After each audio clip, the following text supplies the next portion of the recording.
I love the Big Ten's depth heading into the 2023 season. But what does depth mean? Yeah, it means good teams at the top, but it also means good teams at the middle and good teams even towards the bottom. It means potential upsets. I'm going to hit you with my 5 upsets that could completely change Big Ten football in 2023. Before I get into the upsets, just a reminder to hit subscribe if you haven't already. Big Ten content all offseason long. Always crush that like button to spread the word of Big Ten TED to the masses. Of course, we got our teams at the top of the Big Ten East, our college football playoff contenders, our Michigans, our Ohio States, our Penn States, and those teams are great. They are fantastic, but they are going to have some tougher matchups as the season goes along. The Big Ten West, I believe, is going to be better. It is going to be deeper in 2023. Let's start first with the first upset, and it could take place in week number 3 when Penn State travels to Illinois. Decent matchup here. Even though Illinois loses a good amount on defense, they still have a front 7 that is going to be nasty. And that is exactly what Illinois has to be if they want to win this game. They got to be nasty, and they got to make it ugly. Just like they did a couple of years back in Happy Valley. Right? That 7-8 overtime, 9 overtime game, whatever it was, where Illinois was able to hang on and outlast the Penn State Nittany Lions. Brett Bielema football. Look, you're not going to totally stop the combination of Katron Allen and Nick Singleton. But if Illinois and this front 7, you look at your Keith Randolphs, you look at your Johnny Newton, plugging the middle and making it at the very least difficult for Penn State to continue running the football. They need to try to contain them. And then you put the pressure on the young quarterback, Drew Allar, who before this will have games against West Virginia and Delaware. So this will be the first real true defensive test for Drew Allar, going up against a defense that at the very least is good. At the very least is a solid defense. Will the Illinois defense, especially on the back end, get better as the season goes on? Absolutely.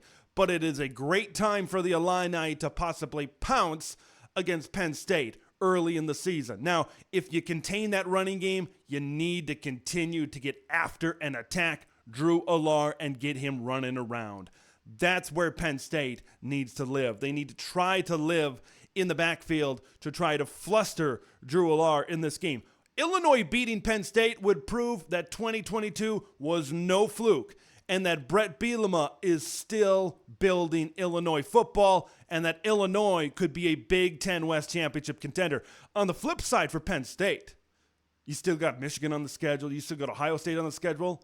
Oh, and the very next week, you got to welcome in Iowa to Happy Valley. It would be a little bit of a shock. It would be a little bit of a jolt to Penn State's expectations.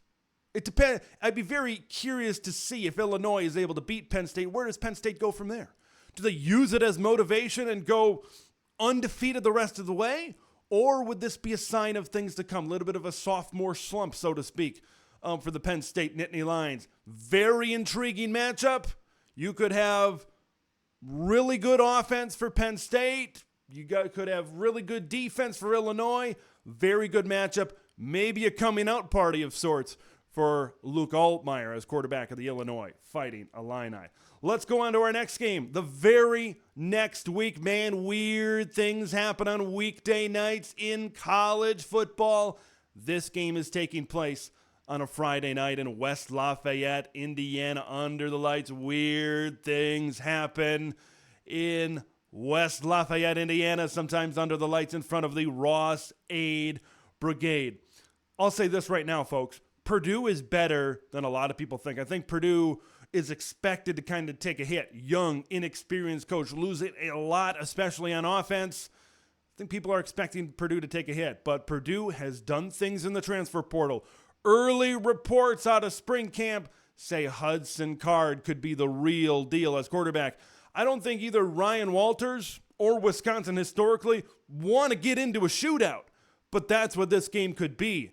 neither one of these defenses is probably going to be in the top 5, maybe even the top 6 in the Big Ten. At the very best, I think these defenses could be middle of the road in the Big Ten Conference this season. And when you got Tanner Mordecai on one side, you got Hudson Card on the other, and you got good talent on the perimeter, this could equal a lot of points. And what do you get when you get into a shootout? Last team with the ball wins. What would Purdue beating Wisconsin really prove?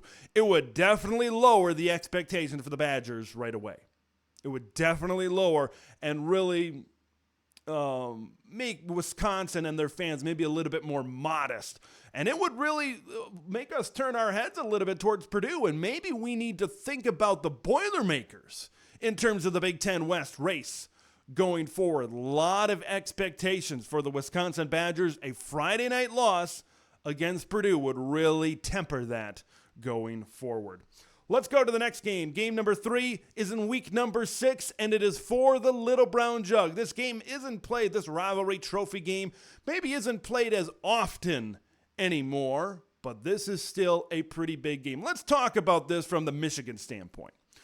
Now, you can say what you want about what Nebraska is going to be as a team. I think they're going to be better. How much better, I think, is yet to be determined. Michigan plays at Nebraska the very next week. That could be a Nebraska team. That could be a one-loss team. A lot of hype, a lot of anticipation for that game. At Nebraska, you follow it at Minnesota. It's not the easiest 2-game West Division stretch on the road for the Wolverines by any means. What would a Gopher win over Michigan mean? It would be reminiscent in Minneapolis of that 2019 win over a top 5 Penn State team where Minnesota could really carry that momentum. Minnesota has a very difficult schedule, but man, this could be one of the biggest games of the week if all falls into line for the Minnesota Golden Gophers, right? If they're able to beat Nebraska earlier in the season, or if they're able to go on the road and beat North Carolina, Minnesota could be 5-0. This could be undefeated versus undefeated. And just like Purdue the week before it, it could maybe take a team and win at Minnesota where maybe people aren't expecting them to be in the thick of the Big Ten West race. I think they're in there, they're in the conversation, but I don't know how serious of a contender they are in the Big Ten West this season. This would definitely put them on the map. This would put PJ Fleck back on the national map, where he's been floating around 8 or 9 wins.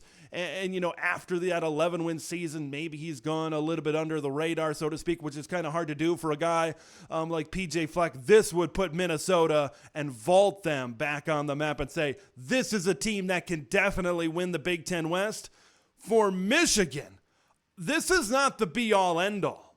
Okay, that's what I want to say. Even though this would seem like a pretty big upset at the time, it would be a huge upset, obviously, at the time. If Michigan runs the table the rest of the way and Minnesota ends up being a 9-win team, Minnesota ends up being a 10-win team, that's not a terrible loss for the University of Michigan. But just like Penn State earlier in the season against Illinois, what direction does Michigan go if they don't get it done against Minnesota?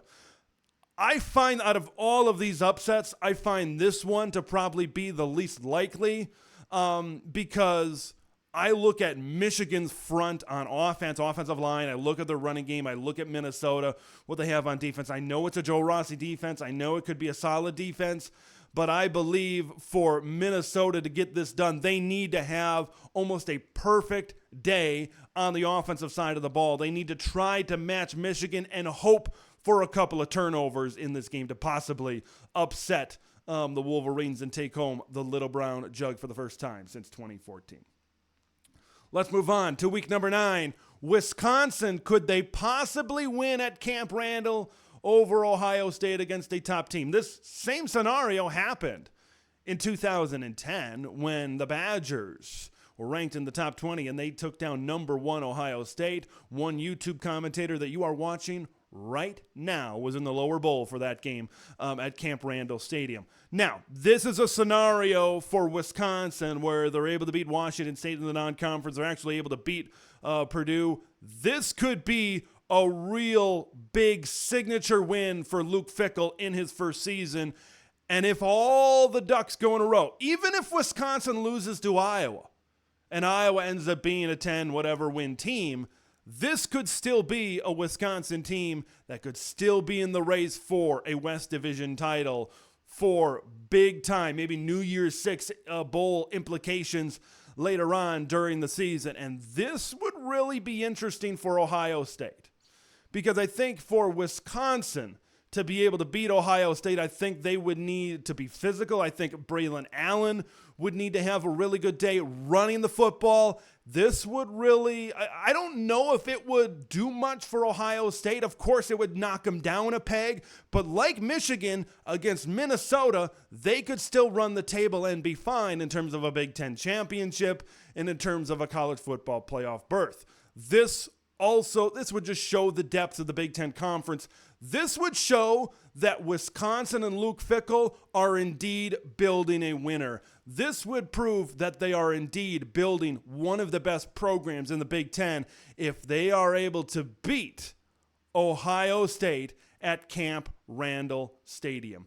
You gotta think, if Wisconsin is churning on offense and they're able to put a good offensive performance behind this, you got to look at maybe Braylon Allen, Tanner Mordecai, you would think at this point in the season could be in Heisman type of conversations with a big win over the Ohio State Buckeyes.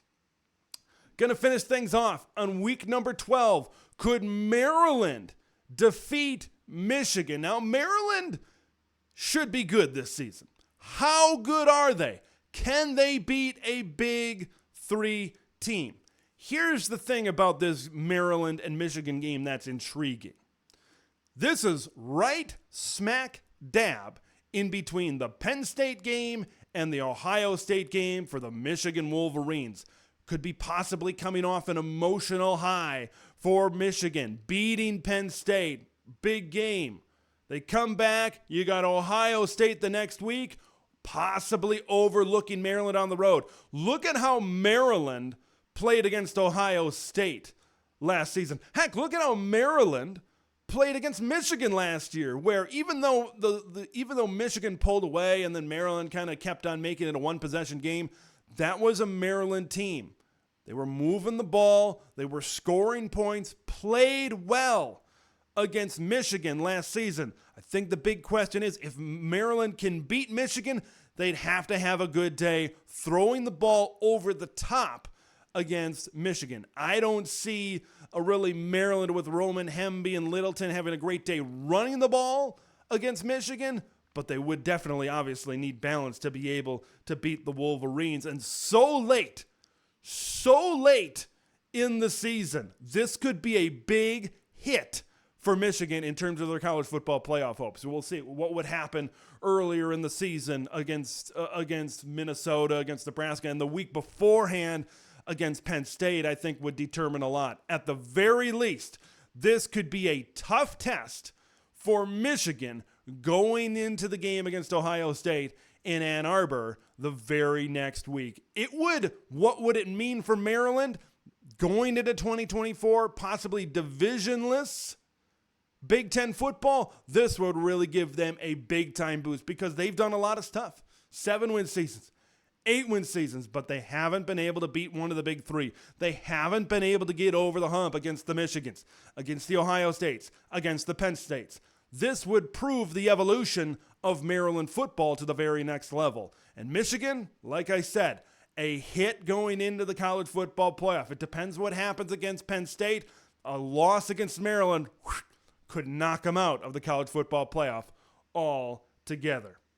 There's some big-time upsets, folks, that could happen in 2023. Do you think any of these are going to happen? Do you think a couple of them are going to happen? Do you think all of them are going to happen? Leave your thoughts in the comments below. Subscribe to the channel if you haven't already. I'm Big Ten Ted. We will see you in the next one.